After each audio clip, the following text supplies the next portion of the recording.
నమస్తే, welcome to Aadyam media. నేను మీ స్వర్ణ. ప్రస్తుతం మనతో పాటు ఉన్నారు సినీ క్రిటిక్ విజ్ఞాన్ గారు. హలో విజ్ఞాన్ గారు.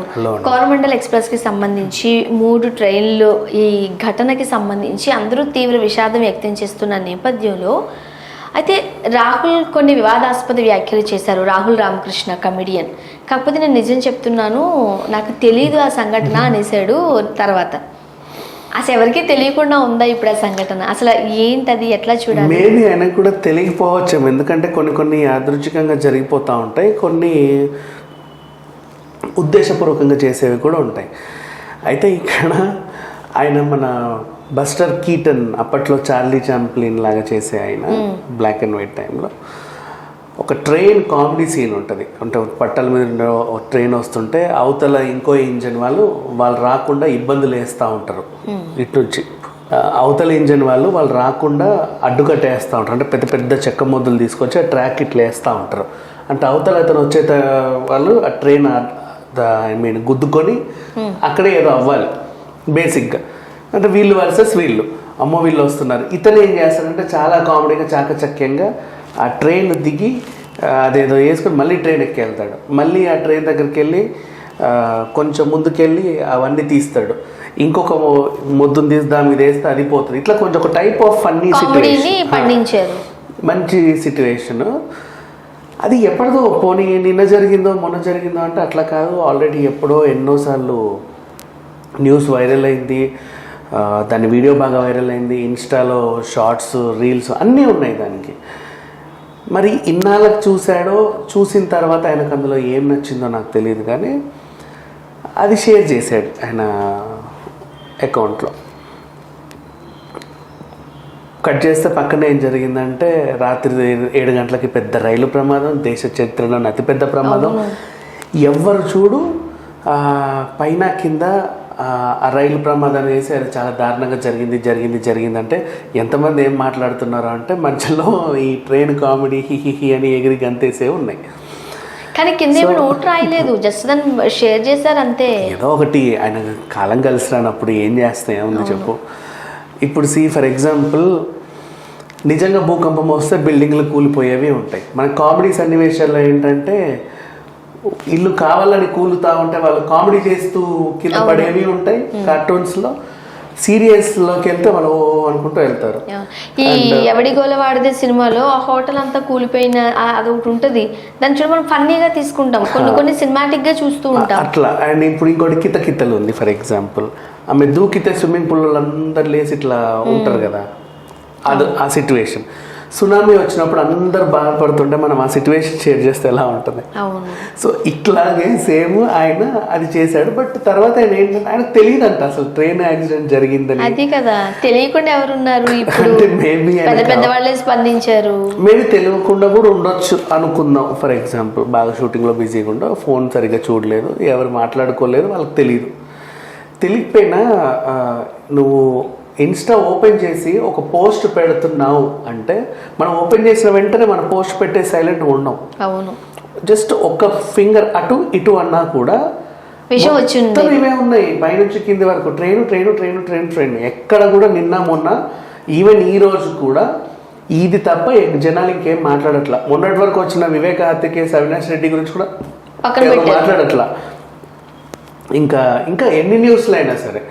సో మొత్తం దేశం అంతా ఉంది, వేరే దేశాల నుంచి కూడా మద్దతు వస్తుంది. ఇక్కడ నుంచి రైల్వే మంత్రులు వాళ్ళు వీళ్ళు అసలు ఏంటిది, ఏం జరిగింది, ఎలా జరిగింది చూస్తేనేమో 1000 మందికి బాధగా ఉంది, 300 మంది పైగా చనిపోయారు.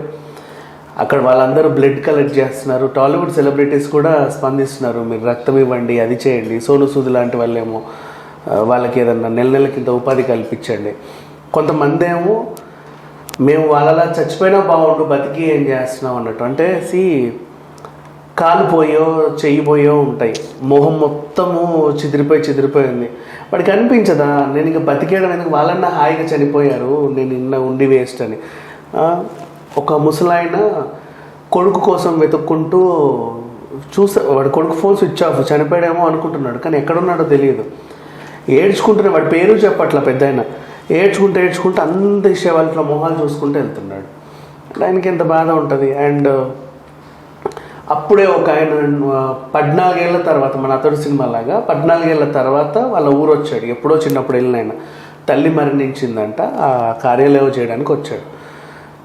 ఆయన అక్కడే అదే బాలాసోరు ఆ ఏరియాలోనే అక్కడే ఎక్కాడు. ఎక్కిన నెక్స్ట్ డే యాక్సిడెంట్. వాళ్ళ తమ్ముడు ఫీల్ అవుతున్నాడు, వీడు రాకుండా బాగుండేది, నెల తర్వాత వచ్చి ఇట్లా చనిపోయాడు అని చెప్పి. ఇట్లా ఎంతో మందికి ఒక్కొక్క స్టోరీ కథలు ఉన్నాయి అక్కడ. మళ్ళీ రైలు పట్టాల మీద పాపం ప్రేమ లేఖలు కనిపించాయి. వాళ్ళు పాపం ఎప్పుడు ప్రేమించుకున్నారో తెలియదు, అది ఎలా ప్రేమించుకున్నారో తెలియదు, ఏమీ తెలియదు. లేదా వాడు అవి పట్టుకొని ఆమెకి ఇవ్వడానికి వెళ్తున్నాడో తెలియదు, లేదా వీళ్ళిద్దరు కలిసి ఎక్కడికైనా వెళ్తున్నారో తెలియదు. బట్ ట్రాక్ మీద రక్తంలో ప్రేమ లేఖలు, ఎంత దారుణంగా ఉంటాయి సిచ్యువేషన్స్. ఇట్లాంటివన్నీ ఒక్కొక్కరు షేర్ చేస్తున్నారు. అంటే ఎందుకు ఇప్పుడు ఇది చెప్పుకోవాల్సి వచ్చిందంటే, మనం ఓపెన్ చేస్తే ఆ 300 కథలు, ఆ 300 కథల నుంచి చాలామంది పెట్టే పోస్టులు అవి ఇవి ఎన్నెన్నెన్నో చూస్తున్నాం. ఇవన్నిటి మధ్యలో ఆయన ట్రైన్ ఇన్సిడెంట్ వెతికి అది పోస్ట్ చేసేసరికి ఎవరికైనా కోపం వస్తుందబ్బా. ఒక రకంగా అనిపించింది సీరియస్లీ, అట్లా ఎట్లా పెట్టారు రాహుల్ రామకృష్ణ అని చెప్పి అందరూ ఆయన. పైగా అతని పర్సనల్ లైఫ్ సంబంధించి ఆయన తీసుకున్న డెసిషన్స్ కి సంబంధించి ఆయన అంటే చాలా మందికి మంచి పేరుంది. మంచి పేరు ఉన్నప్పటికీ కూడా మొన్న పెళ్లి కాకముందే పిల్లోడిని పరిచయం చేస్తూ ఇట్లాంటివి కొన్ని విమర్శలు ఉన్నాయి. అప్పుడప్పుడు అనసూయ లాంటి వాళ్ళ కౌంటర్లు ఇచ్చినప్పుడు మంచోడు అనుకుంటాం. ఈ సోషల్ మీడియాలో ఇన్ఫ్లుయెన్సర్గా ఉన్న వాళ్ళు అప్పుడప్పుడు 10 పోస్టులు పెడితే 5 పోస్టులు పాజిటివ్గా ఉంటాయి, 5 పోస్టులు నెగిటివ్గా ఉంటాయి. అంటే పాపం వాళ్ళు కావాలని పెట్టరు, తీసుకునే వాళ్ళు అలా తీసుకుంటారు. అందులో ఈ 10 పోస్టులలో ఏదన్నా ఒకటి సిచ్యువేషన్కి అతీతంగా ఉంది అంటే ఇంక అంతే వాళ్ళ పరిస్థితి. ఇప్పుడు జరిగింది దేశవ్యాప్తంగా ఇలా జరిగితే ఎవరు కూడా ఏ లాంగ్వేజ్లో కానీ ఏ కంట్రీలో కానీ ఈవెన్ ఉగ్రవాదులు తీవ్రవాదులు కూడా పెట్టలే అట్లాంటి నవ్వుకుంటూ ఉండే ఇది. ఈయన అది షేర్ చేసేసరికి అందరు కూడా మరి ఆయన కూడా ఎందుకు అలా పెట్టాలనిపించిందో నాకు అర్థం కాల. అసలు సిచ్యువేషన్ అలా అయితే మాత్రము తెలియక పెట్టుంటాడేమోలే అని అనిపిస్తుంది. అది ఒక కామెడీ సిచ్యువేషన్. ఆయన ఎందుకు చూసాడో కూడా తెలియదు. ఈ టైం ఉన్నప్పుడు ఎందుకు అది వచ్చింది అనేది కూడా ఒక పెద్ద క్వశ్చన్ మార్క్. ఆయన పనిలో ఆయన ఉన్నాడు. ఇట్లా చూస్తే నోటిఫికేషన్ చూస్తేనేమో 600-700 నోటిఫికేషన్ పడపడ వస్తున్నాయి. ఏంటి అని నొక్కితేనే అందరు తిడుతున్నారు. ఎందుకు అందరు నన్ను తిడుతున్నారంటే ఇదేదో అయింది. వీళ్ళందరూ చూసి ఆ మెసేజ్లలో పోస్టులు ఈ ఫోటోలు చూసి ఓహో ఇది జరిగిందని ఒకసారి న్యూస్ ఓపెన్ చేస్తే ఇట్లా అయ్యింది ఆయన చెప్పిన వెర్షన్. ఇట్లా అయ్యిందని నాకు అప్పుడు తెలిసింది, డిలీట్ చేసేసాడు. అప్పుడు చెప్పాడు అసలు సంగతి. బట్ తెలియకుండా ఉన్నా సమయం సందర్భం లేని సిచ్యువేషన్లో అది ఎందుకు షేర్ చేశారో ఇప్పటికీ తెలియదు. పోనీ ఆయనకి ఏదన్నా ట్రైన్కి సంబంధించిన సినిమా ఉందా అది తెలియదు. ఇంకా చెప్పాలంటే మన ఈ విష్ణుప్రియను ఆ బిగ్ బాస్ బ్రహ్మముడి అబ్బాయి పేరేంటో మర్చిపోయాను, వీళ్ళిద్దరు కలిసి కూడా ట్రైన్ దగ్గర ఒక సాంగ్ తీశారు, అన్నిట్లో వైరల్ అవుతుంది. ట్రైన్ దగ్గర రంగిలో ఏదో సాంగ్, ఆ పాట గంగులు సాంగ్, ఆ పాట బాగా వైరల్ అవుతుంది ట్రైన్ దగ్గర. వాళ్ళు కూడా ఆ పోస్టులు ఆపేశారు, ఎందుకంటే ట్రైన్ పక్కన డాన్స్లు వేసేసి అసలు కొన్ని రోజుల వరకు ట్రైన్ జోలికి వెళ్ళరు.